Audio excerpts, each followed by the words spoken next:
गगन मंडल पर सूर्य का उदयास्त अनंत बार हो चुका है।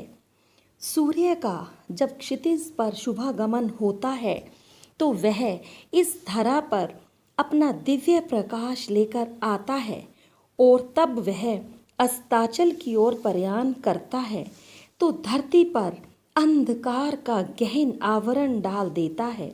किंतु इसके विपरीत महापुरुष एक अलौकिक सूर्य होते हैं। संसार में जब उनका उद्भव होता है तो वह अपने साथ दिव्य संस्कारों का अनंत प्रकाश लेकर आता है। जब तक दुनिया में रहता है तो जनमानस के हृदय क्षेत्र को अपने जीवन के दिव्य गुणों से आलोकित करता रहता है, परंतु जब इस नश्वर दुनिया से मृत्यु रूपी अस्ताचल की ओर प्रयाण करता है तब भी इस पृथ्वी पर अपने पावन एवं पुनीत आदर्शों का प्रकाश छोड़ जाता है। फूलों की महक अमिट है, फूलों की महक अमिट है, उसे कोई मिटा नहीं सकता। तुम मरण पाकर भी अमर हो, तुम मरण पाकर भी अमर हो, इस सत्य को कोई झुठला नहीं सकता। श्रमण रत्न उपप्रवर्तक परम सेवा भावी श्री श्री 1008 तपस्वी श्री सुदर्शन मुनि जी महाराज साहिब भी एक ऐसे महापुरुष थे, एक ऐसे अलौकिक सूर्य थे जिन्होंने बाल से लेकर वृद्धों तक के हृदय धरातल को आलोकित किया। सूर्य सदैव पूर्व दिशा में ही उदित होता है और पश्चिम में अस्त, किंतु चेतन सूर्य के लिए ऐसी कोई बात नहीं है। महापुरुष किसी भी दिशा में जन्म ले सकते हैं।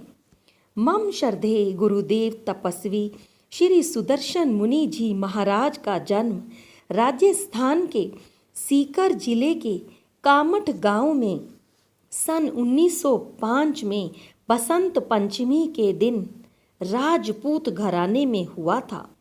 राजस्थान की भूमि वीर प्रसविनी भूमि रही है। इस भूमि पर बड़े बड़े महापुरुषों, महान भक्तों व वीरों का जन्म हुआ। इसी राजस्थान की धरा पर हमारे सरल मना परम सेवा भावी गुरुदेव जी का जन्म हुआ। पिता लादू सिंह व माता विजया आपको पा धन्य हुई। कौन कह सकता था उस समय कि पालने में खेलने वाला बालक भविष्य में श्री संघ का अनमोल रतन कहलाएगा। आपको नाम दिया माता पिता ने सूरज। 2 पुत्रियों पर प्राप्त पुत्र का जन्मोत्सव राजपूत लादू सिंह जी ने हृदय खोलकर मनाया। मनुष्य जीवन में उपलब्ध सुख साधनों के मध्य बालक सूरज दूज के चंद्र की भांति बढ़ने लगा। सुखपूर्ण समय उड़ता है जबकि दुखपूर्ण समय घिसटता है।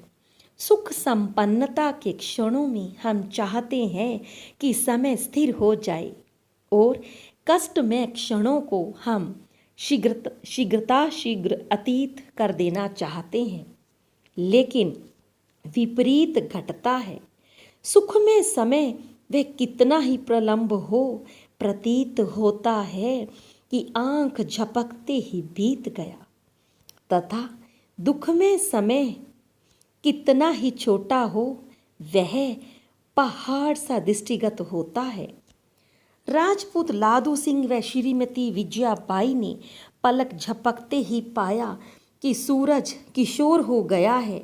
पुत्रियां यौवन अवस्था में कदम रख चुकी हैं। अच्छे गृह तलाश कर लादू सिंह जी ने अपनी पुत्रियों के विवाह संपन्न कर दिए।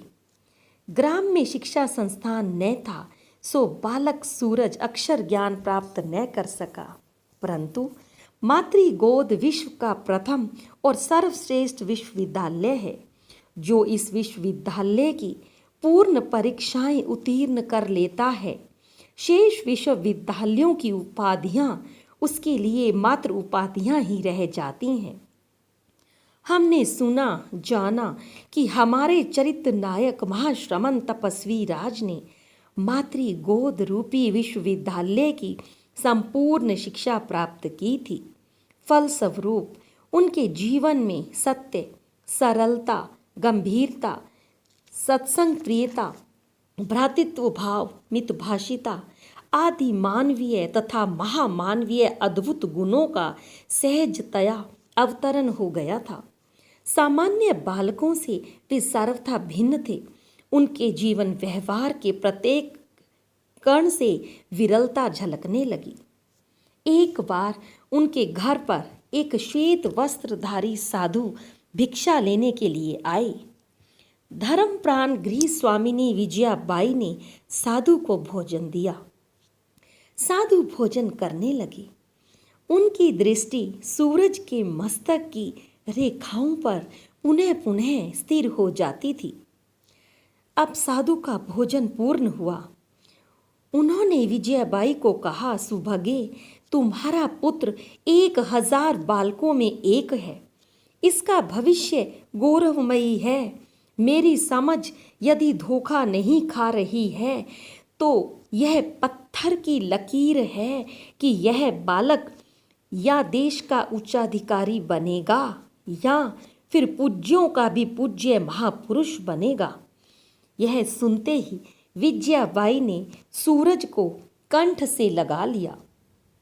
मातृ शिक्षाओं से सूरज का बाल जीवन सद्गुणों, सद्संस्कारों का मनोहारी गुलिस्तां बन चुका था। दिन दिन करके मास तथा मास मास करके वर्ष अतीत के गर्भ में विलीन हो रहे थे। ग्रामीण संस्कृति के परिवेश में आँख खोलने वाला तथा पलने बढ़ने वाला सूरज मातृ शिक्षाओं का अमृतपान करते करते यौवन के द्वार तक पहुंच गया। राजपूत लादू सिंह समृद्ध तथा प्रतिष्ठित गृहस्थ थे, सो उनके गृह द्वार पर उनके पुत्र सूरज के लिए वैवाहिक प्रस्ताव आने लगे। स्वयं लादू सिंह तथा उनकी धर्मपत्नी चाहते थे कि उनका इकलौता पुत्र सूरज विवाह रचाए। पुत्र वधू मुख दर्शन की तीव्र अभिलाषा उनके हृदय में बलवती हो रही थी, लेकिन प्रश्न था सूरज की स्वीकृति का। सूरज विवाह हेतु तैयार न थे। समय समय पर भिन्न भिन्न उपायों विधियों से सूरज को मनाने के लिए यत्न जारी रहे, लेकिन स्वयं में ही मस्त व्यस्त युवक सूरज ने अंतः प्रेरणा से ही अविवाहित रहने का निश्चय कर लिया था। उनके विचार में विवाह विस्तार का मूल कारण था, कष्ट और बंधन का जनक था। समस्त अभावों से मुक्त सूरज सिंह अपने माता पिता के साथ सुखपूर्वक जीवन यापन करते रहे। खेतों पर वे अपने पिता का हाथ बटाते थे। पशुओं की देखरेख में शेष समय व्यतीत होता था। घर, खेत तथा माता पिता, यही था सूरज सिंह का संसार। जैसे धूप के साथ छाया का तथा अग्नि के साथ उष्णता का अटूट संबंध है, वैसे ही संयोग के साथ वियोग तथा वियोग के साथ संयोग का परस्पर घनिष्ठ संबंध है। इसे नकारा नहीं जा सकता। अचानक एक तूफान उठा। उसने सूरज के सुखद आशियाने को तिनके तिनके कर दिया। सर्वस्व बदल गया। उस तूफान ने सूरज के भीतर संसार की ऐसारता का दर्शन भर दिया। वह तूफान था ग्राम पर महामारी प्लेग का आक्रमण। देखते ही देखते कामठ ग्राम शमशान में बदल गया। सूरज के माता पिता भी महामारी के शिकार बन गए। सूरज व्रजाहत हो उठा। माता पिता की इस प्रकार के विरह की भोले भाले युवक सूरज ने कभी कल्पना भी नहीं की थी। माता पिता की इस दुखद मृत्यु ने सूरज को भीतर से तोड़ दिया। उसका हृदय क्रंदन से भर गया। शत शत अश्रु धाराएं बह चलीं। सूरज 2 दिन तक घर के भीतर एकाकी बैठा आंसू बहाता रहा। 2 दिनों तक उसने न अन्न का एक कण खाया तथा न जल की एक भी बूंद ग्रहण की। ऐसे में निद्रा कहाँ। तीसरे दिन भोर में सूरज की आंख लग गई। उसने एक स्वप्न देखा कि उसके पिता जैसी आकृति वाला दुग्ध ध्वल वस्त्रधारी अलौकिक पुरुष उसके समक्ष अकस्मात प्रकट हुआ और बोला, आंसू मत बहा वत्स, निकट भविष्य में मैं तुझे मिलूंगा। उसी क्षण एक वृद्धा पड़ोसी ने घर में कदम रखा। वृद्धा ने सूरज को सहारा दिया। बोली, बेटे, यह तो इस संसार का नियम है। जो जन्म लेता है एक दिन उसे अवश्य मरना पड़ता है। इस संसार में अमर कोई नहीं है। चलो भोजन कर लो। 2 दिन से कुछ नहीं खाया है। माँ की ममता से युक्त वृद्धा सूरज को अपने घर ले गई, भोजन कराया, नानाविध विधियों से सांत्वना दी, सूरज को सहज बनाया। घर, खेत तथा पशुओं का पूर्ण दायित्व सूरज पर आन पड़ा। सूरज पशुओं को जंगल में चराने ले जाते। इसी क्रम में उन्हें एक दिन भारत केसरी पूज्य श्री कांशीराम जी महाराज के दर्शन हुए, साक्षात्कार हुआ। महामुनि के चंद क्षण के सत्संग ने सूरज में आवृत संभावनाओं को अभिव्यक्ति दे दी। सूरज बोला, मुझे भी अपने जैसा बना लो। पूज्य वर्य ने सूरज को देखा, परखा और अपने चरणों का वरदान बख्श दिया। सूरज से मुनि सुदर्शन बन गए। फिर प्रारंभ हुई यात्रा। सेवा समर्पित तपस्वी राज श्रमण रत्न श्री सुदर्शन मुनि जी महाराज होने की। पूज्य वर्य श्री सुदर्शन मुनि जी महाराज ने अपने जीवन को युग प्रधानाचार्य श्री सोहन लाल जी महाराज की अहर्निश सेवा में अर्पित कर दिया। उनके महाप्रयाण के बाद आपने पूज्य आचार्य श्री कांशीराम जी महाराज की सेवा आराधना की। उनके चरणों का अनुगमन करते हुए आपने पंजाब, हरियाणा, दिल्ली, राजस्थान, मध्य प्रदेश, महाराष्ट्र तथा गुजरात आदि प्रांतों की यात्राएं की। आपने अपने जीवन में सुदीर्घ तप आराधनाएं की, अनेक महान साधकों की सेवा की। आपकी गुणवत्ता से श्रमण और श्रावक आपके प्रशंसक बन गए। तपोवेता श्री सुदर्शन मुनि जी महाराज ने पग पग और पल पल प्रेरणा के दीप जलाकर मनुष्य के मन मनवंतर को प्रकाशमान किया है। तपस्वी जी का जीवन सद्गुणों की सुगंध से सुरभित था। जो भी गुरुदेव की चरण शरण में आ जाता था उसका जीवन ही बदल जाता था।